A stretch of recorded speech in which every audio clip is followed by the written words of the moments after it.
जय हिंद दोस्तों, exam study में आपका स्वागत है। यह मेरा यूट्यूब पर पहला वीडियो है। इससे पहले मैं ऑफलाइन क्लास लेता था और अभी भी लेता हूँ, लेकिन यूट्यूब पर पहली बार आया हूँ। कुछ भूल चूक हो जाए तो मुझे माफ़ कीजिएगा, क्योंकि मुझे उतना अच्छा से वीडियो बनाने नहीं आता है। लेकिन हाँ, मैं कोशिश करूँगा, धीरे धीरे मैं सीख जाऊँगा। अभी बिहार एसएससी ने एक पोस्ट निकाला है, प्रखंड सांख्यिकी पदाधिकारी का पोस्ट निकाला है। तो उसके बारे में पूरा एनालिसिस करके मैं बताता हूँ कि ये पोस्ट के लिए कौन एलिजिबल है, कौन इसके लिए एलिजिबल नहीं है। साथ ही साथ इसमें कुछ संविदा कर्मी के लिए कुछ छूट दिया गया है, उसके बारे में बताऊंगा। और मैं कुछ अपने बारे में बता देता हूँ। मेरा आगे और भी वीडियो आएगा जिसमें आपको बहुत ही महत्वपूर्ण क्वेश्चन जो आप लोग पढ़ते होंगे एग्ज़ाम देने के लिए, तो आप लोग को लगता होगा कि कितना सारा पढ़ लिया, अभी तक एग्ज़ाम में वो क्वेश्चन आया नहीं है, लड़ा नहीं है। तो आपको घबराने की बात नहीं है। मैं ऐसा क्वेश्चन को बहुत खोज के, बहुत सर्च करके लाया हूँ। वो अभी तैयार हो रहा है, कुछ दिनों में मैं वो क्वेश्चन डालने लगूँगा। वो आपको बिहार एसएससी से लेके हर तरह के एग्ज़ाम में आपको डायरेक्ट लड़ेगी वो क्वेश्चन, उसकी मैं गारंटी देता हूँ। वो क्वेश्चन आपको पढ़े होंगे आप लोग भी, कहीं ना कहीं कोई किताब बहुत जगह पढ़े होंगे, लेकिन वो क्वेश्चन मैं चुनिंदा क्वेश्चनों को छाट के लाया हूँ जो ज़्यादातर एग्ज़ाम में लड़ना ही लड़ना है, उसका कोई बात ही नहीं है कि नहीं लड़ेगा। तो वो सब वीडियो भी मैं डालूँगा, वो वीडियो भी आप लोग देखिएगा, आप लोग को काफ़ी मदद मिलेगी अपने स्टडी में। इसलिए मैं वो वीडियो लाने में थोड़ा सा अभी विलम्ब है मेरा। अभी उस पर कंप्यूटर पे काम हो रहा है, उसका जल्द ही लाऊंगा और लगातार लाऊंगा वीडियो। आप लोग देखिएगा और ज़्यादा से ज़्यादा शेयर कीजिएगा लोगों में। ठीक है, तो तब तक मैं बताता हूँ बिहार एसएससी ने जो पोस्ट अभी लाया है उस पोस्ट के बारे में डीपली जानकारी देता हूँ। बहुत सारे स्टूडेंट मुझसे कह रहे थे कि सर कौन लोग भर सकता है इसको। तो देखिएगा, इसमें एक चीज़ है कि मैथ जिनका है, मैथ, इकोनॉमिक्स है, स्टैटिक्स है, ये जिनका भी ऑनर्स पेपर ये तीनों से है, वो इसके लिए एलिजिबल हैं, वो भर सकते हैं। लेकिन आप ये नहीं समझिए कि अगर किन्हीं का मैथ या इकोनॉमिक्स, स्टैटिक्स सब्सिडी पेपर में है, तो वो ये मत समझ लीजिए कि मेरा नहीं होगा, सब्सिडी है मेरा, ऑनर्स पेपर नहीं है तो मेरा नहीं होगा। आप भी भर सकते हैं। जिनका सब्सिडी पेपर भी इकोनॉमिक्स, मैथ और स्टैटिक्स है, वो भर सकते हैं। इसके बारे में थोड़ा सा जानकारी दे देता हूँ कि कौन क्यों तकलीफ़ें आ रही हैं लोगों को। जैसे कि कुछ लोगों का कहना है कि मेरा हिस्ट्री है ऑनर्स पेपर और मेरा सब्सिडी में इकोनॉमिक्स है, तो क्या मैं एलिजिबल हूँ? जी हाँ, बिल्कुल आप एलिजिबल हैं। किन्हीं का कहना है कि मेरा फिजिक्स है ऑनर्स पेपर और मैथ सब्सिडी में है, तो क्या मैं एलिजिबल हूँ? बिल्कुल आप एलिजिबल हैं। स्टैटिक्स ज़्यादातर देखता हूँ कि कॉमर्स के लोगों को में होता है। तो लोग कहते हैं कि मेरा अकाउंट्स ऑनर्स है, तो क्या मैं स्टैटिक्स सब्सिडी में रखा हुआ हूँ, तो क्या मैं भर सकता हूँ? हाँ, आप भी भर सकते हैं। तो इसमें आप लोग बिल्कुल नहीं घबराएं कि आप लोग एलिजिबल हैं या नहीं। जो सब्सिडी में भी ये तीनों सब्जेक्ट में से कोई भी रखे हुए हैं वो एलिजिबल हैं। आपको नोटिफिकेशन में दिया हुआ है, क्लियर तौर पर दिया हुआ है, आप पढ़ सकते हैं। आपको दिया हुआ है कि सब्सिडी के साथ स्नातक में जो हैं वो भर सकते हैं। तो इसमें आप लोग बिल्कुल नहीं घबराइएगा कि मैं भर सकता हूँ या नहीं भर सकता हूँ। तो जो सब्सिडी में, एक बार और बता देता हूँ, जो सब्सिडी या ऑनर्स पेपर में मैथ, इकोनॉमिक्स और स्टैटिक्स रखे हुए हैं, लिखने में थोड़ा प्रॉब्लम आ रहा है दोस्तों, क्योंकि अभी सारी सुविधा के साथ मैं इस पे नहीं आया हूँ यूट्यूब पे, इसलिए थोड़ा सा प्रॉब्लम आ रहा है, समझिएगा, थोड़ा माफ़ी मांगूंगा। धीरे धीरे सब कुछ सही हो जाएगा, मुझे हर चीज़ चलाने आ जाएगा, बताने आ जाएगा, आप लोग घबराइएगा मत। तो आप लोग एलिजिबल हैं। अब बताता हूँ मैं, इसमें संविदा कर्मी भी कुछ लोग सोच रहे हैं कि मैं भर सकता हूँ या नहीं। तो देखिए, सभी पोस्ट पे जो काम कर रहे हैं, जो जैसे कि कुछ डाटा एंट्री ऑपरेटर हैं, कुछ और भी तरह के वर्कर हैं जो संविदा पर हैं, तो वो नहीं भर सकते हैं। सिर्फ इसमें बीएसओ भी भर सकते हैं। जो बीएसओ के पोस्ट पर कार्य कर रहे हैं, सिर्फ वही भर सकते हैं। इसमें बीएसओ के पोस्ट पे नहीं है तो आपको छूट भर सकते हैं, लेकिन आपको छूट नहीं मिलेगा। अब बताता हूँ कि कैसे छूट मिलेगा। जो भी बीएसओ कॉन्ट्रैक्ट पे काम कर रहे हैं, उनको 1 साल 1 साल अगर वो काम कर चुके हैं तो उनको पहले बताता हूँ, नंबर में उनको 5 नंबर का छूट मिलेगा मेरिट में। और 1 साल अगर काम किए हैं तो वो 1 साल ज़्यादा उनको अप्लाई करने का डेट रहेगा, डेट नहीं, उनको अप्लाई करने का उम्र सीमा 1 साल अधिक रहेगा।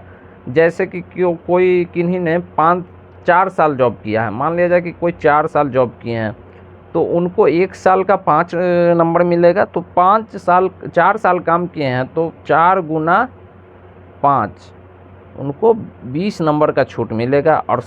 और एज रिलैक्सेशन में उनको मिलेगा 4 साल का छूट मिलेगा। मान लिया जाए कि वो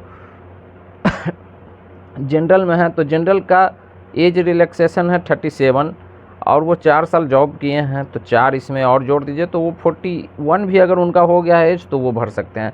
तो मुझे लगता है कि आप लोग समझ गए होंगे। और बताता हूँ, इसमें और भी बता देता हूँ। जैसे कि 5 साल तक जो काम किए हुए हैं या 6 साल तक भी जो काम किए हुए हैं, 7 साल 8 साल 10 साल इतना तो नहीं, लेकिन 5 6 साल 7 साल जो काम किए हुए हैं उनको लगता होगा कि 1 साल का 5 मिल रहा है तो 7 साल का 35 मिले, नहीं 35 नहीं मिलेगा। मैक्सिमम इसका है 5 साल के लिए 5 × 5 कर सकते हैं। 5 साल में का ही छूट मिलेगा, यानी 25 नंबर का ही आपको छूट मिलेगा। तो ये आप लोग मन में मत रखिएगा कि 7 साल मैं जॉब किया हूँ तो 35 नंबर का छूट मिल जाएगा, तो आप वहाँ पे गलत साबित हो जाइएगा। आपको 35 नहीं बल्कि 25 मैक्सिमम है इसका, ये जान लीजिए।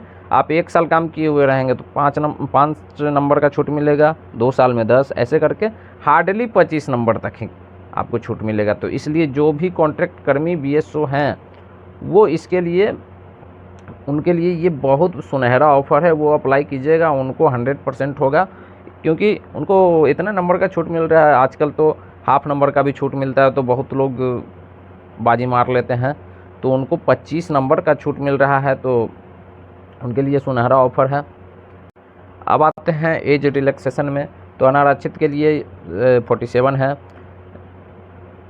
BC के लिए 40 है, महिला कैटेगरी के लिए है 40, अनुसूचित जाति अनुसूचित जनजाति के लिए 42 है, और जो दिव्यांग है उनको 10 साल ज़्यादा है।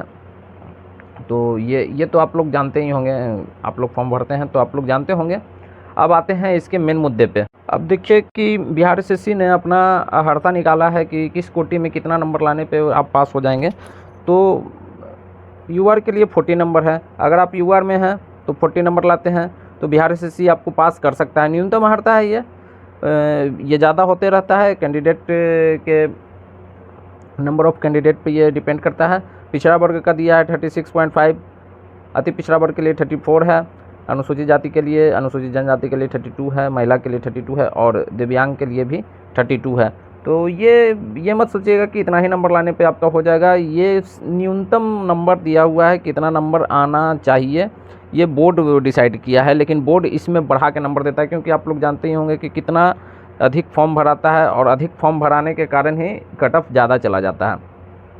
अब आते हैं इसमें कितना पैसा लगेगा। तो जनरल OBC EBC आप लोग को इसमें छूट नहीं मिलेगा, ऐसा हर चीज़ में तो छूट नहीं ले पाइएगा।